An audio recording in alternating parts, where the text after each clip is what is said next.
Frédérique Nalbandian. Je suis artiste plasticienne et j'expose donc ici à la bibliothèque de l'Alcazar à Marseille.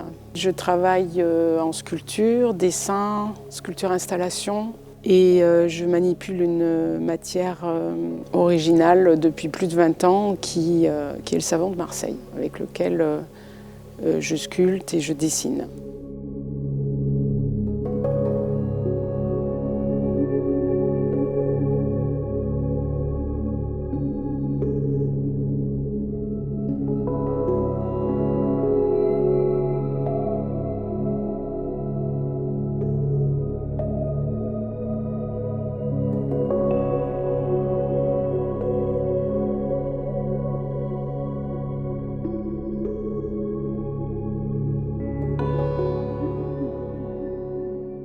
En fait, j'ai fait mes études à la Villa Arson, l'école de Nice, et j'ai découvert très tôt cette matière, en 3e année à peu près. Et à l'époque, je travaillais déjà avec du plâtre. J'avais aussi un désir de travailler qu'avec des matières blanches. Donc voilà, je travaillais à l'époque avec la paraffine, et puis un jour, je me suis dit, pourquoi pas le savon? Et le savon donc, était pour moi une matière aussi qui me permettait de parler du vivant et de l'homme, puisque c'est de la peau, du corps, puisque c'est un matériau, donc une matière qu'on utilise pour l'hygiène quotidienne, qui est en relation directe avec le corps. Et voilà, donc tout mon travail s'est construit à partir de ça. Puis est venue bien plus tard l'introduction de l'eau dans certaines des pièces, notamment pendant les expositions. Donc c'est le cas ici dans cette exposition. Donc cette eau, elle est distribuée via des micro-irrigations, ou parfois c'est le public aussi qui intervient directement sur les sculptures en les touchant ou en les vaporisant. Tout simplement, si c'est en extérieur, il y a l'action de la pluie qui érode le savon, ou des effets climatiques aussi qui font qu'il y a une transformation donc, des pièces durant le temps de l'exposition, que ce soit en intérieur ou en extérieur. Et en fin d'exposition, les pièces peuvent devenir soit définitives ou soit je les réactive dans des expositions suivantes.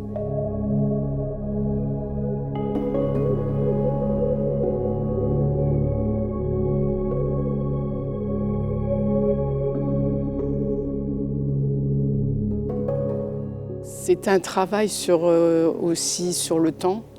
L'eau, du coup, devient médium en quelque sorte du temps, enfin, est une représentation du temps. Et il y a comme ça donc, des métamorphoses des pièces, de chaque pièce qui se crée.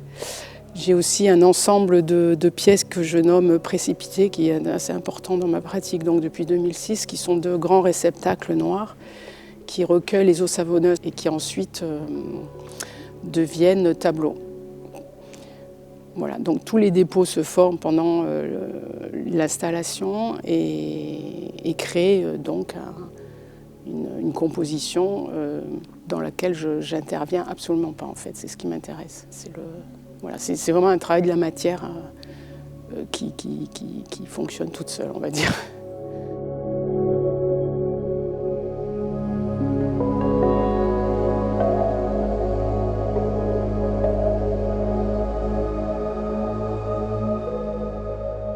En parallèle de ma pratique de la sculpture, donc, qui passe par des installations aussi in situ, donc des pièces évolutives, j'ai aussi une pratique du dessin.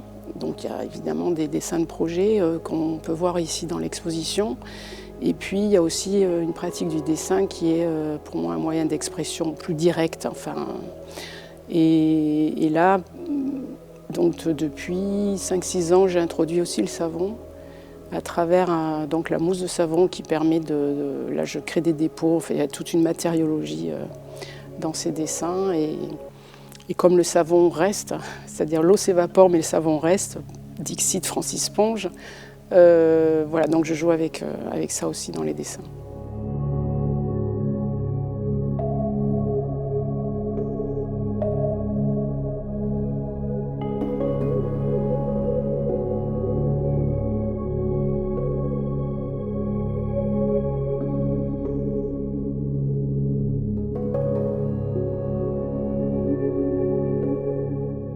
Donc la bibliothèque un jour de l'Alcazar Marseille m'appelle et me dit voilà, nous sommes intéressés par votre travail sur le savon parce que nous allons réaliser tout un événement autour du savon de Marseille.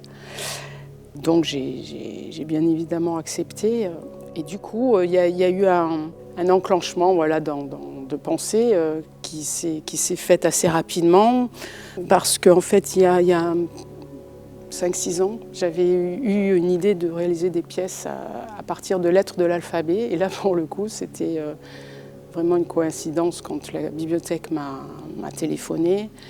Donc je me suis dit, je vais travailler sur cette idée. Donc ici, on a une pièce évolutive qui est donc composée d'un précipité, c'est-à-dire donc ces grands réceptacles noirs et toutes les lettres de l'alphabet que j'ai faites donc mouler en savon de Marseille. Et je demande au public de venir, de choisir les lettres et de composer un mot qu'il dépose au fond du bac dans lequel il y a un fond d'eau, ce qui fait qu'il y a un dépôt des lettres et du langage entre guillemets, une sorte de poésie des mots qui s'installe dans ce bac et qui vient plus ou moins se dissoudre. Et voilà, donc c'est une volonté un peu d'interroger la fonction du langage, qui pour moi est quand même au départ fait pour communiquer, mais qui semblerait, souvent est utilisé, souvent non, mais disons que la complexité de l'homme fait que il y a une sorte de dérive parfois qui glisse vers le pouvoir et la domination que je trouve un peu difficile à comprendre et à tolérer. Voilà.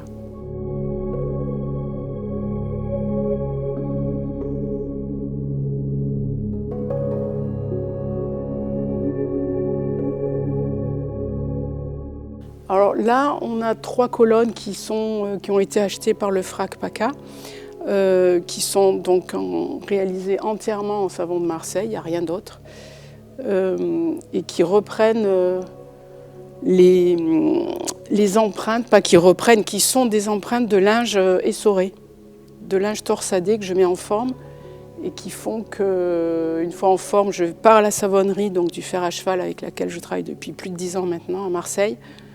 Et on coule le savon dans des grands containers et ensuite j'enlève les linges. Et donc voilà, donc ces colonnes font partie aussi de tout un travail que je poursuis autour des colonnes depuis une quinzaine d'années.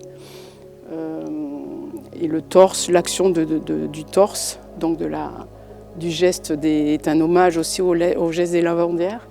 Et reprend aussi les colonnes baroques, qui est aussi par extension, encore une fois, parle du vivant, d'un espèce d'élan de vie, puisque le baroque c'était quand même aussi étroitement lié au mouvement.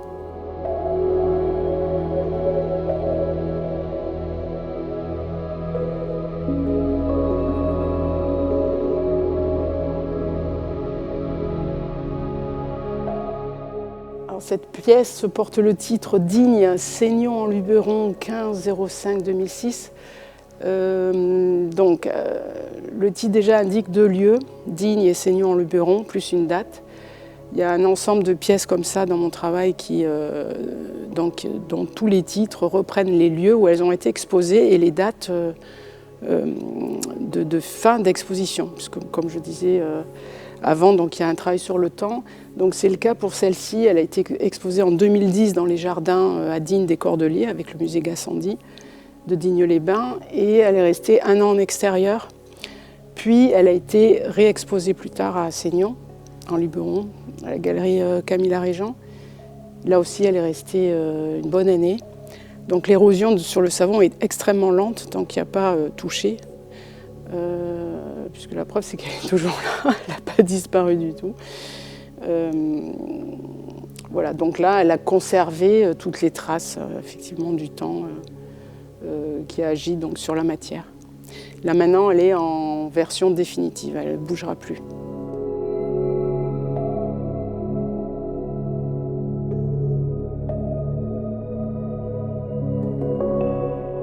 Donc l'exposition dure jusqu'au 27 mai, elle regroupe un ensemble de dessins, de sculptures et de petites pièces. Il y a aussi une pièce à l'étage, donc une vitrine qui parle de l'oreille qui tombe, qui est tout un travail avec l'écrivain Pascal Quignard, autour d'une oreille, qui est aussi une des thématiques dans ma démarche. Et donc l'exposition accueille le public tous les jours et il y a une médiatrice qui explique le travail. Voilà, tous les jours elle est présente et peut présenter donc chaque pièce au public.